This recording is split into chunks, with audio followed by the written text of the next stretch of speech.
आगे बढ़ते हैं मार्केट आउटलुक और बजट उम्मीदों पर बात करते हैं। हमारे साथ हीलियोस इंडिया के सीईओ दिनशॉ ईरानी जुड़े हैं। दिनशॉ जी, गुड मॉर्निंग। काफ़ी मार्केट ने पेन झेला है, 2 से 3 दिन से अच्छी रिकवरी दिख रही है। क्या माना जाए कुछ टर्निंग पॉइंट आया वो आरबीआई के डिसीजन के बाद? Good morning Anuj ji and very good morning आपकी टीम को और आपके दर्शकों को। और धन्यवाद आप इस शो पर आमंत्रित करने के लिए एक बार फिर से। सो अनुज जी, एक्चुअली आरबीआई वही बता रहा था किसी को कि एक्चुअली आप देखिए कि हुआ क्या। एक लिक्विडिटी इन्फ्यूजन की बात की आरबीआई ने और बाजार क्या जोरों का चला है उसके बाद। अब आपने देखा लार्ज कैप्स ट्यूसडे को, ये मंडे शाम को आया इनका अनाउंसमेंट, और ट्यूसडे को लार्ज कैप चले और वेडनेसडेज को मिड कैप रैली हो गई, mid cap small cap rally हुई, और आज फिर से वो रैली कंटिन्यूड है। तो एक्चुअली बाजार को ज्यादा नहीं चाहिए था कुछ भी, उनको एक थोड़ा पॉजिटिव इम्पिटस चाहिए था कि बहुत हो गया अभी। क्योंकि आप एक्चुअली देखिए मंडे तक कितना पैनिक था मार्केट में, और एक छोटी सी खबर आने के बाद इतना मूवमेंट आ गया। तो इट वाज ऑब्वियस कि एक at least in the large cap space fundamentally एक स्क्रीमिंग बाइस जो निकल रहे थे। क्योंकि आपका जो पी था ऑलरेडी 18 टाइम्स फॉरवर्ड अर्निंग हो गया था, करेक्शन 12-13% हो गए थे लार्ज कैप इंडाइसेस में। तो इट वाज ऑब्वियस कि वहां से टर्न थोड़ा एक्सपेक्टेड है। लेकिन मैं ये नहीं कह रहा कि रैली बिल्ड इन हो गई है, अभी भी काफी पड़ाव है हमारे सामने जो हमें क्लियर करने हैं। जैसे ये जो बजट है, बजट में एक और थोड़ा, जो फाइनेंस मिनिस्टर थोड़ा एक और पुश दें कंजम्पशन को, तो बड़ा ही पॉजिटिव लेगा मार्केट। पर हमें लगता नहीं कि आज की तारीख में इतना गवर्नमेंट के पास असला है इन टर्म्स ऑफ एक्सपेंडिचर आज की तारीख में। तो इसलिए maybe will talk about that letter. But the fact is के यहां से एक तो डिमांड पिकअप होना चाहिए टू सस्टेन दिस रैली, जो हमें लग नहीं रहा आज की तारीख में। हमें लग रहा है कि अभी भी डिमांड में थोड़ा पुशबैक है यहाँ पे। तो इसलिए हमें लग रहा है कि ये रैली जो आपने देखी है ऐसे ही रहेगा पूरा मार्केट, एक फ्लैट लाइन जैसा रहेगा unless some trend catches on. बिल्कुल।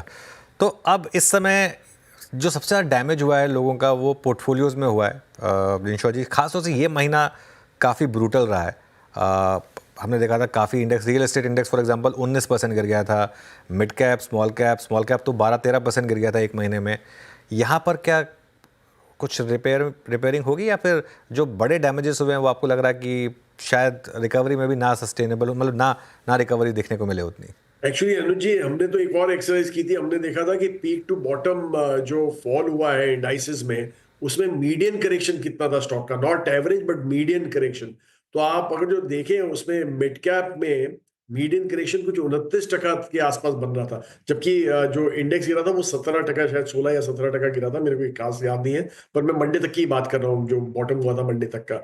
तो उसमें आप सोचिए कि जब 29% मीडियन करेक्शन है, तो कोई कोई स्टॉक तो कोई 40-45% गिरे होंगे, कहीं 50% के आसपास गिर गए होंगे। तो ये सब में हमें वही आइडिया वही था कि जरा ढूंढिए कि कहाँ पे आपको वैल्यू दिख रहा है। तो पॉकेट्स में काफी मोटा करे, इनफैक्ट स्मॉल कैप में तो करेक्शन 32% के आसपास था, मीडियन करेक्शन। तो वहां तो 50-55% की बात हो रही थी जो जो जो स्टॉक्स गिरे हैं वहां पे। तो इट्स ऑब्वियस कि यहाँ पे आपको एक पॉकेट्स दिखेंगे वैल्यू के। और इसीलिए हमें लग रहा है कि ये जो बाजार है ना आज की तारीख में, अनुज जी, एक ऐसा मार्केट है कि आपको अल्फा जनरेशन के लिए बेस्ट टाइम जो कहते हैं वो ये टाइम का है। आप अपने स्टॉक्स लीजिए, इत्मीनान से लीजिए, कोई आपको प्राइस मूवमेंट ज्यादा दिखना नहीं, देखते नहीं आप दिन में। और आप ढूंढ के लीजिए कि आपके फंडामेंटली कौन से स्ट्रांग है, ग्रोथ कहाँ आपको दिख रही है, वो विद द फंडामेंटल्स, और पीज उनके रीजनेबल है। तो वो सब स्टॉक अगर जो आप ये टाइम में पिक करेंगे, तो इसलिए बहुत ही बेहतरीन रहेगा आपके लिए आगे चल के, आपके पोर्टफोलियो के लिए। इनफैक्ट हम हमारे इन्वेस्टर्स को हमेशा यही बोलते हैं कि यही टाइम होता है जब आपको अपने सिप बरकरार रखने चाहिए, उल्टा कैंसिल नहीं करनी चाहिए पैनिक में। क्योंकि ये बॉटम में ही जो होता है एवरेजिंग में, आपके returns will pick up quite appreciably. Dinshaw ji नमस्कार, वीरेंद्र बोल रहा हूँ। ये लोगों के सिप्स को आपने यूटिलाइज कहाँ किया है इस डिप में? जी, हम एक्चुअली यूटिलाइज करते ही रहते हैं। अच्छा सवाल पूछा आपने, सिप को टाइम कर दिया हमारे है। पिक से। पर एनीवे हम जैसे हमने देखा था कि हमारी जो प्लेटफॉर्म कंपनीज थी, काफी हद तक बड़े बड़े करेक्शन आए थे वहां पे। तो हमने थोड़ा थोड़ा टॉप अप किया है वहां पे। आईटी में हमने थोड़ा थोड़ा टॉप अप किया है, बिकॉज हमें लगा कि यहाँ पे पैनिक जो हो रहा है बेकार का पैनिक हो रहा है, कोई जरूरत नहीं थी उनको गिरने की, जस्ट बिकॉज ट्रम्प आ गए। क्योंकि H1B का जो रिलायंस जो है अभी आज की तारीख में बहुत कम हो गया, तो ट्रम्प और क्या कर सकते हैं वहां पे। तो इसलिए हमें लगा कि ये सब सेक्टर्स में आपको आस्ते आस्ते टॉप अप करना चाहिए। और उल्टा हमारे फाइनेंशियल्स में भी जो हमारे जो स्ट्रॉन्ग बैंक्स हैं या जो सर्विसेज वाले सेगमेंट्स हैं वहां पे हमने थोड़ा टॉप अप किया है। तो इसलिए सिलेक्टिवली किया है वीरू जी। और जैसे मैंने बोला कि यही टाइम होता है आपको एक्चुअल अल्फा आइडेंटिफाई करने का for the future. No doubt, बिल्कुल सही कहा आपने। मीनवाइल भारतीय बाजारों के लिए एक चीज़ महत्वपूर्ण हो रही है, दोनों ही इंडिसेस निफ्टी और निफ्टी बैंक। निफ्टी दिखाइए डे हाई पर, इसका जो 20 डेमा है वो प्लेस्ड है, निफ्टी का याद रखिएगा 307 पे, हम उस पर हैं ऑलमोस्ट। और निफ्टी बैंक का 20 डेमा है, एक सेकेंड, करीब करीब 269 के क्लस्टर में, ये भी वहीं पर ही है। तो दोनों इंडेक्स अपने 20 डेमा को, जो कि दिशा परिवर्तन के लिहाज से बहुत क्रिटिकल एवरेज होते हैं, स्ट्राइक करते हुए। अच्छा, ये दिनशा जी, सबसे बड़ा प्राइस डैमेज हुआ था एफएमसीजी में और कल तक भी हुआ। अब थोड़ी बहुत स्टेबिलिटी आ रही है इन इंडिविजुअल काउंटर्स में। इंडेक्स तो अभी भी अगर आप देखें कोलैप्स हो रहा है। ये टेक स्लैब्स में थोड़ी छूट देकर लोअर टेक स्लैब्स में क्या डिमांड पुश करने का एक विकल्प जो वित्त मंत्री के पास है, वो क्या वो यूज़ करेंगे? इसका कयास है, आपको लगता है क्या? और एफएमसीजी को आप लोगों ने कुछ इंक्लूड किया है क्या अपने पोर्टफोलियो में, या एवरेज आउट किया है क्या?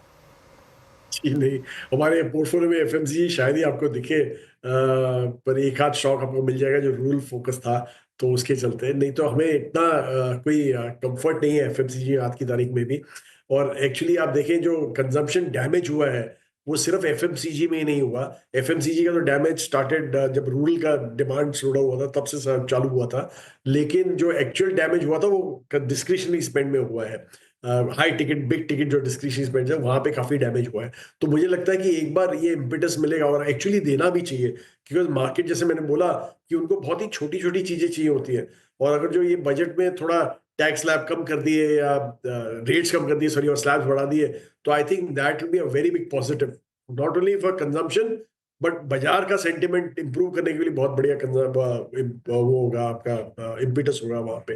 तो इसलिए हमें लग रहा है कि एफएमसीजी को छोड़ के आपको काफी और ऐसे अच्छे सेक्टर मिल जाएंगे जहां पे ये बेटर यूटिलाइज हो सकता है the positive sentiment then FMCG. कि एफएमसीजी का आज की तारीख में भी आप देखिए ग्रोथ रेट कोलैप्स तो हो ही गए थे, पर बेस्ट ईयर ग्रोथ रेट भी आपके हाई सिंगल डिजिट से लो डबल डिजिट, मतलब 9 से 11 के बीच में होते थे अर्निंग ग्रोथ रेट। और पीज तो आपने देख ही लिए थे कि 60-70 के पी हो गए थे, जो अभी अभी 50 के आसपास आ गए हैं, which is still very expanded according to us. इसलिए हमें यहाँ पे ज्यादा बेट नहीं दिख रहे। वाइल मार्केट निफ्टी 2300 के पार गया इंट्राडे में, और बैंक निफ्टी में भी 100 पॉइंट की रैली आई। अच्छे मूव्स आ रहे हैं यहाँ पर। दिशा जी, बजाज फाइनेंस है क्या आपके पोर्टफोलियो में, और कोई व्यू इस स्टॉक पर? जी है, अच्छा बड़ा आनंद जी आपने। तो एनीवे बजाज फाइनेंस में पसंद आया था क्योंकि उनके जो ये क्वार्टर के पहले नहीं, हमने एक्चुअली लास्ट मंथ ही डाल दिया था बजाज फाइनेंस, क्योंकि हमें वहां पे यही लग रहा था कि वैल्यूएशन एक्चुअली हमारे पास पहले से था, लेकिन हमने बेच दिया था बीच में क्योंकि वैल्यूएशन काफी स्ट्रेच हो गए थे और हमें लग रहा था ग्रोथ रेट कंजम्पशन के चलते नीचे आएंगे। पर जैसे ही थोड़ा पिकअप हुआ रूरल कंजम्पशन में, हमने कहा कि ये स्टॉक एक है वो है जो अक्रॉस सेक्टर स्प्रेड हुआ पड़ा है, और कंजम्पशन प्ले में तो मतलब कंज्यूमर फाइनेंसिंग में ये सबसे बहुत ही औंधा कंपनी है। और एक्चुअली जो करेक्शन आया था वो मेनली आया था कि बिग कंग्लोमरेट ने अपने फाइनेंस कंपनी चालू की थी, तो उसके चलते काफी प्रेशर गिरा था उनके ऊपर।